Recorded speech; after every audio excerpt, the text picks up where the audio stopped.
그다음에 이미지를 몇 방인데요. 아, 이거 아까 광고할 때 제가 빼먹었네요. 이거 해야 되겠네요. 이거 먼저. 이 아이가 누굴까요? 예, 그 다음에 보겠습니다. 부모입니다. 누구냐면 우리 중국 당기 선교 갔었는데 중국의 홍진다이족, 고산지대의 홍진다이족의 목회자입니다. 뿌띠숑 형제로 라헬 자매입니다. 작년에 우리 당기 선교팀이 갔을 때 나이들이 많아요. 30대거든요. 그래서 자녀를 가졌으면 좋겠다. 그래서 우리들이 축복 기도해주고 왔는데 그 이후에 2달 만에 아이가 생기고 얼마 전에 아이가 이렇게 건강하게 태어났습니다. 예, 하나님께 찬양을 드립니다. 예, 더 많이 기도해 주시길 바라고 그 다음에 보겠습니다. 아주 예쁜 젊은이들이 있습니다. 8월 15일에 이누가 선교사님 맏딸이 결혼했습니다. 그리고 신랑은 한국의 신학대학의 4학년이라고 합니다. 그래서 메일을 쓰기를 목사님 저희 가정에도 목회자 가정이 생겼습니다. 얼마나 감사한지 모르겠습니다. 축하해 주십시오. 그러더라고요. 아주 좋은 일들이 중국 선교 과정 가운데 선교사님들 이렇게 있었습니다. 여러분 기대해 주셔서 감사드립니다. 이제 본문으로 들어가는 이미지를 볼 테니까 이 이미지의 공통점이 뭔지 한번 생각해 보시기 바랍니다. 자, 보십시오. 그 다음에 좀 범상치 않죠? 얼굴이. 젊은이들 당신들 얼굴을 볼 것 같지? 그 다음에 예, 뭔가 여기 공통점이 있습니다. 그 다음 예, 건하게 취하셨다가 또 한 대 피우셔가지고 정신이 하나도 없습니다. 불쌍합니다. 그 다음 아빠가 하는 대로 따라갈 때야, 엄마가 하는 대로 따라갈 때야 이런 것 같아요. 그 다음에 그 다음 이거 아시죠? 이쪽은 병든 폐고 여기는 건강한 폐입니다. 그 다음에 아이고 뒷골이야 이럽니다. 그 다음 보겠습니다. 일중독에서 벗어나기 그렇습니다. 자, 여기에 공통점이 무엇인가요? 중독입니다. 중독. 우리가 이 세상을 살아가는데 중독되는 것이 많이 있습니다. 여기에 중독되지 않고 건강하게 살아가는 은혜가 있기를 축원합니다. 여러분 중독과 열정에, 중독도 열정이 있는 거잖아요. 뭔가 하고 싶어 하는 것이잖아요. 중독과 열정의 차이가 있습니다. 무엇인지 아세요? 중독은 결코 이로운 것이 없다는 것입니다. 열심히는 해요. 안 하면 못 살 것 같아요. 그런데 이 중독에 해당하는 것들은 하면 할수록 몸이 나빠지든지 영적으로 나빠지든지 정서적으로도 도움이 안 됩니다. 아까 어린아이 봤죠? 게임하는 아이. 완전히 눈빛이 범상치 않고 건강한 아이의 눈빛이 아닙니다. 그 강아지도 보셨죠? 예. 중독은 도움이 안 되는 영향이 생기게 돼 있어요. 그러나 열정은, 우리가 말하는 열정은 인생의 생기를 불어넣어줍니다. 거룩한 열정을 가지면 생기가 돌아요. 삶을 살아가는 신바람 나는 맛이 난다는 거예요. 그래서 오늘 본문 말씀도 읽었는데 하나님께서 우리에게 주시는 인생 가운데 어떻게 살면 좋을까 중요한 지혜를 얻는 시간이 됐으면 좋겠어요. 에베소서 5장 15절에서 18절 말씀을 함께 읽겠습니다. 뒤에 있는 거 읽겠습니다. 시작. 그런즉 너희가 어떻게 행할 것을 자세히 주의하여 지혜 없는 자 같이 말고 오직 지혜 있는 자 같이 하여 세월을 아끼라. 때가 악하니라. 그러므로 어리석은 자가 되지 말고 오직 주의 뜻이 무엇인지 이해하라. 술 취하지 말라. 이는 방탕한 것이니 오직 성령의 충만을 받으라. 여기 빨간색으로도 많이 해놨는데요. 지혜 없는 사람, 지혜 있는 사람이 되어 인생을 살아갈 수도 있고요. 어리석은 자가 되어서 살 수 있습니다. 어리석은 자의 특징은 세월을 아끼지 않는다는 것이고, 지혜 있는 자의 특징은 자기에게 주어진 세월을 멋지게 잘 사용할 줄 안다는 거예요. 이 세월이라는 단어를 성경의 히라보를 찾아보면 시간에 대한 단어들이 여러 개 있는데 그 중에 서로 반대되는 그런 뜻이 있습니다. 크노로스라는 시간과 카이로스라는 시간입니다. 크노로스라는 시간은 그냥 시간, 그래서 일정한 양이 제한되어 있지 않는 시간입니다. 우리가 살아갈 때 우리 뭐 인생 많아, 앞으로 살아도 뭐 이렇게 살아도 괜찮아. 이렇게 인생이 멀다고 생각하고 많다고 생각하는 그런 시간 개념을 가질 때 크노로스라고 합니다. 그러나 카이로스는 일정한 분량의 시간이 정해지는 거예요.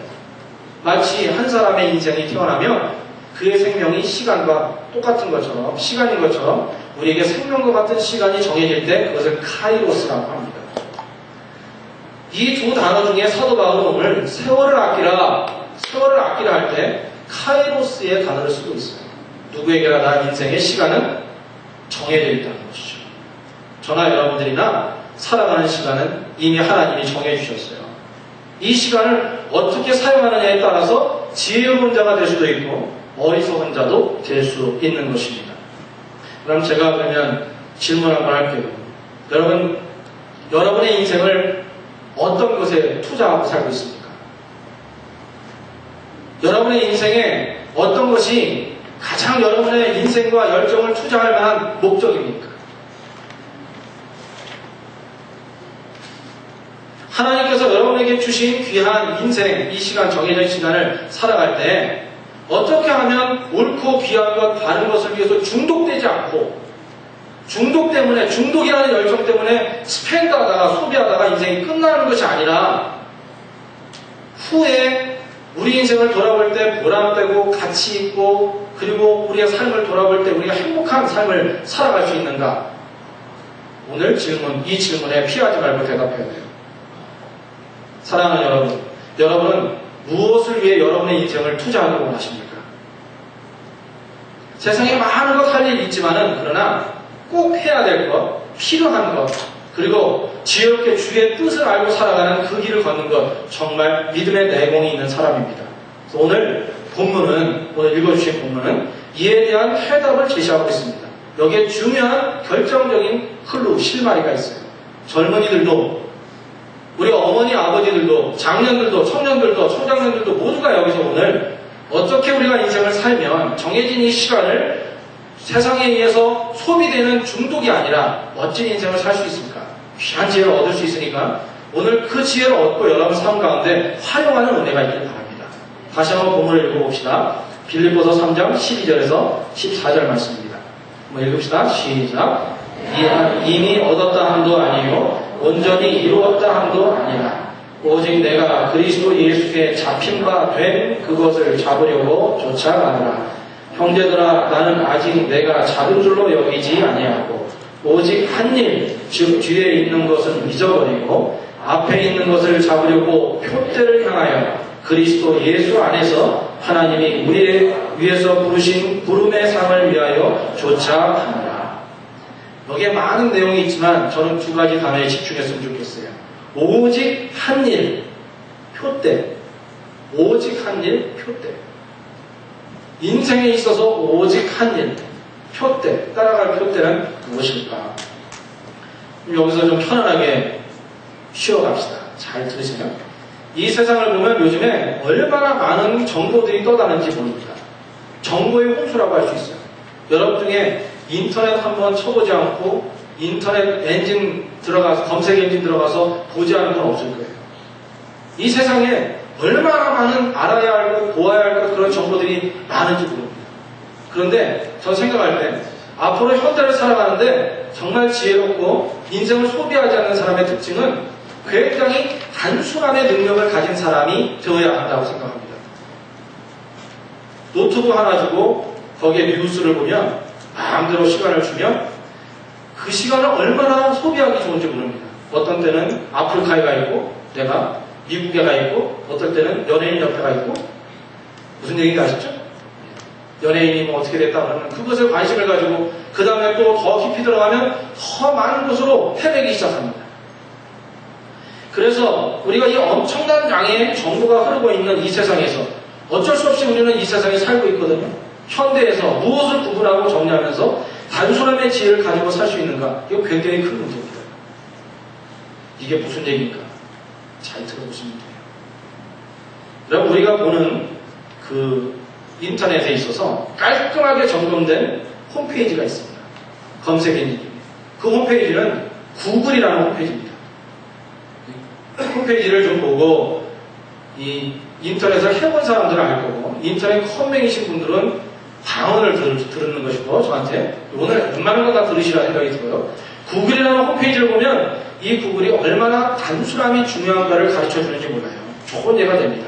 구글은 미국 역사상 가장 빠르고 크게 성장한 회사 중에 하나입니다. 왜 그렇게 구글이 강력한 힘을 갖게 됐는가? 인터넷에서 여러 가지 정보를 찾는데 보면 야후나 MSN 같은 그런 검색 앱들도 있습니다. 그런데 이 검색 엔진들과 과거에 있던 검색 엔진과 완전히 차별화된 능력을 구글은 갖고 있게 됐습니다. 어떤 것인가 한번 보겠습니다. 한 번 더 이미지 보시죠. 첫 번째, 야후의 엔진이 나왔어요. 영어로 되어 있습니다. 거기다가 한글로 되어 있어도 별 차이가 없을 것 같아요. 여기에서 무언가 찾으려면 여러분 쉬우신가요? 자, 그 다음에 MSN 보겠습니다. 우리 많이 봤었죠? MSN 예전에. MSN도 여전히 어디로 들어가야 될지 알 수가 없습니다. 굉장히 힘듭니다. 기술이 필요하고 능력이 필요해요. 그런데 마지막 구글을 보십시오. 얼마나 하얗습니까? 아주 단순합니다. 라이프 스타일, 스포츠, 어디로 들어가야 되겠다 생각할 필요 없습니다. 아주 단순하게 되어 있기 때문에 기술이 필요 없습니다. 근데 필요한 거 거기다가 쳐넣으면 바로 모든 것들이 쫙 뜨기 시작합니다. 제가 설교 준비할 때 이미지를 만들고 할 때 구글을 사용합니다. 여러분 그거 아십니까? MSN, 야후 이외의 많은 것들을 봤던 인터넷 사용자들의 75%가 구글을 쓰고 있습니다. 왜 그럴까요? 구글은 흰 여백에 강력한 힘을 가지고 있습니다. 단순하고 쉬운 것에, 단순함과 명쾌함에 힘이 강하다는 것을, 현대는 이것을 무시할 수 없다는 것을 우리에게 가르쳐주고 있는 거예요. 따라해보세요. 그러면 단순 명료함이 세상을 바꿉니다. 다시 한번요. 단순 명료함이 세상을 바꾼다. 여러분, 여러분의 삶은 단순 명료한 삶입니까? 여러분의 인생은 단순 명료합니까? 여러분의 살아가는 목적은 단순 명료하냐고요. 단순함, 명쾌함에 대한 것, 이 단어가 여러분 어색할지 모르지만 오늘 이 말씀 가운데서 분명히 깨닫고 알고 여러분의 삶 가운데 이런 단순 명료한 능력과 힘이 여러분의 특징이 되었으면 좋겠어요. 신앙생활을 해도 복잡해. 가정생활을 해도 복잡해. 이민생활을 하는데도 복잡해. 얼마나 복잡한지 몰라요. 내가 이것도 해야 되고 저것도 해야 될 것 같고 이 고민도 많고 저것도 많고 걱정 근심도 많습니다. 왜 그럴까요? 진정한 믿음의 크리스찬들은 단순함이 필요해요. 그것이 있을 때 단순함의 지혜를 배울 때 믿음의 승리를 얻을 수 있다는 겁니다. 예를 하나 드릴게요. 미국의 한 연구기관에서 근 3년 동안 5% 이상씩 계속 꾸준히 건강하게 성장하는 교회들과 그리고 정체되거나 퇴보하는 교회들을 조사를 했습니다. 몇백 교회씩. 그랬더니 건강하게 성장하는 교회와 정체되고 퇴보하고 쇠퇴하는 그런 교회는 특징들이 있더라고요.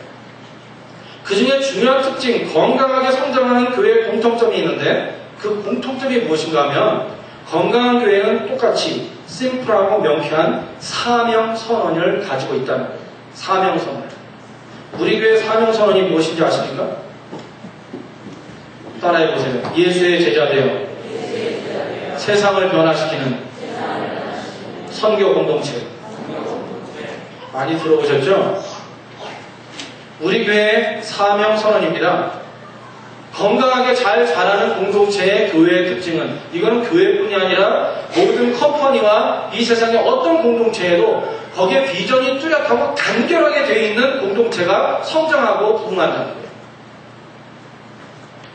한 사람으로 말하면 그 사람에게 삶의 목적이 무엇인지 어떻게 살 것인지에 대해서 자기의 비전을 물어볼 때 그것이 단순하게 나오지 않는 사람은 계속 인생이 있어도 인생의 시간이 더 많아도 그 인생은 건강하게 만들어지지 못한다.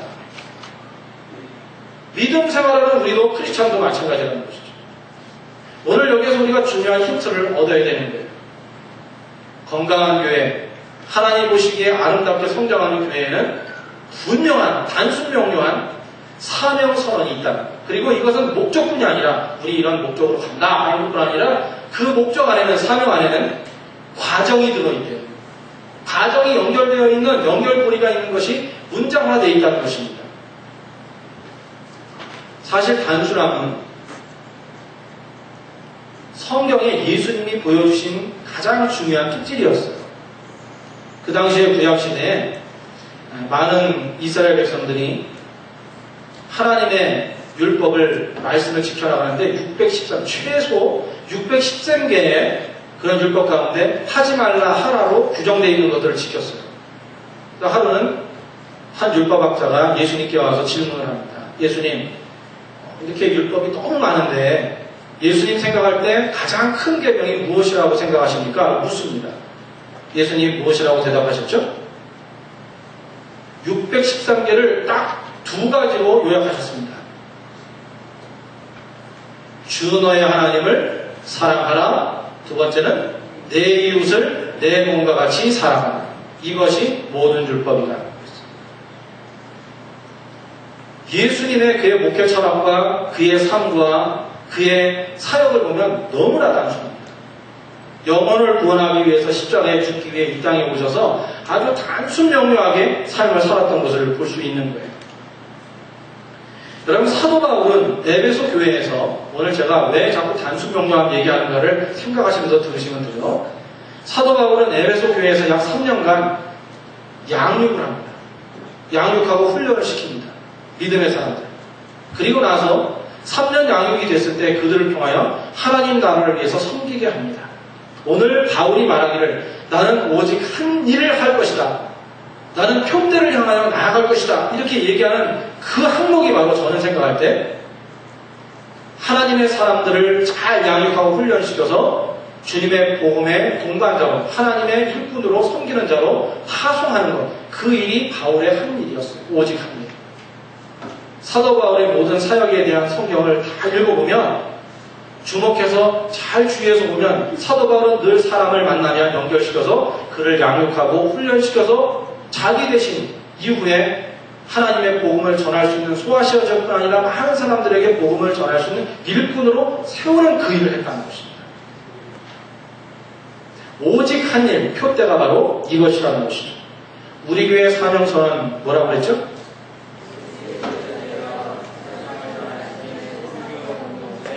여기 뒤에 나와 있는 거 아니죠? 지금 이게 열받아서 꺼졌어요? 예, 그러면 여러분 잘 됐습니다. 외우시면 되겠네요. 이미 다 알고 계실 텐데 여러분 이 사명선언을 꼭 마음속에 녹이시고 오늘 기억하시기 바랍니다. 예수의 제자 되어 세상을 변화시키는 생명공동체. 다시 한번 해봅시다. 시작. 예수의 제자 되어 세상을 변화시키는 생명공동체. 이것을 좀 풀면 우리 모두가 예수의 제자 되어 세상을 변화시키는 생명공동체가 되는 것입니다. 우리의 사명선언. 저는 우리 교회의 사명선언을 보면서 하나님께 감사하게 됐어요. 이번에 말씀을 준비하면서. 단순한 교회 simple church, simple family, simple person. 그들이 성공해요. 그 사람들이 건강하게 자라날 수 있어요. 우리 교회 사명선언을 보면 이 가운데 목적이 있고 그리고 여기에 과정이 들어있는 걸 볼 수 있어요. 사명선언은 시간이 지나도 후일이 돼도 변하지 않는 거예요. 변하지 않는 거예요. 여러분의 사명선언이 무엇인가, 여러분의 삶의 목적이 무엇인가 물었을 때 그것이 5년 후에, 10년 후에, 20년 후에 변하면 그 사명선언으로 택하면 안 되는 거예요. 한국의 송기록 목사님이라는 분은 가정에도 가정선언이 있어야 된다고 그렇게 얘기해요. 우리 가정은 이렇게 해서 이렇게 되리라 해가지고 선언문을 가지고 있어야 된대요. 그런 가정이 건강한 가정이 된다고 말씀합니다. 강의하고 있어요. 우리 교회에 선언을 한번 해석을 하고 오늘 마치려고요. 오늘 길게 설교하지 않고 보세요. 예수의 제자 되어 그랬어요. 우리 교회는 과정이 있는데 뭐냐, 예수의 제자 된다는 것은 사실 무엇인가? 그럼 다 이해하실 텐데 처음 주님께 연결돼요. 연결된 사람들이 세거족간에서 하나님을 만납니다. 구원의 섭리가 뭔지 하나님과 연결되기 시작해요. 커넥팅 됩니다. 그러면 그대로 있는 것이 아니라 우리 교회 교인이 되면 반드시 가야 할 우리의 끌어당기는 것이 있어요. 그 다음에 양육받아. 목적이 있는 양육으로, 앞으로는 일대일 양육으로 양육을 받잖아요. 점점 커요. 사람으로 말하면. 그리고 나서 이 양육받은 사람들이 거기서 끝나는 것이 아니라 이제는 근력을 갖기 위해서 훈련을 받습니다. 제자 훈련. 이 가운데 하나님의 사람으로 우리가 점점 제자가 되고 커져요. 사도 바울이 3년 동안 양육했던 것처럼 하나님의 사람들을 길러냈던 것처럼 그 이후에 우리는 하나님의 선교를 위해서 사역에 헌신합니다. 하나님의 선교는 단지 선교사님들을 선교로 나가고 단기 선교하는 것이 아니라 하나님이 하시고자 하는, 하나님이 기뻐하시는 모든 일이 다 선교입니다. 여러분들이 교회에서 사역하는 것도 선교입니다. 여러분이 가정에서 어머니 아버지 노릇을 잘하는 것도 선교입니다. 여러분 직장에서 열심히 모범되게 직장 생활하는 것, 그리스도의 향기를 나타내는 것도 선교입니다. 우리 학생들이 학교에서 열심히 공부하는 것도 주의 이름으로 주님이 주신 그 비전을 가지고 공부하는 선교입니다. 아멘? 여러분들이 살아가는 모든 것에 있어서 그리스도의 하나님 나라를 이루는 동반자가 되도록 하는 것이 우리 교회의 목적이고 과정이에요.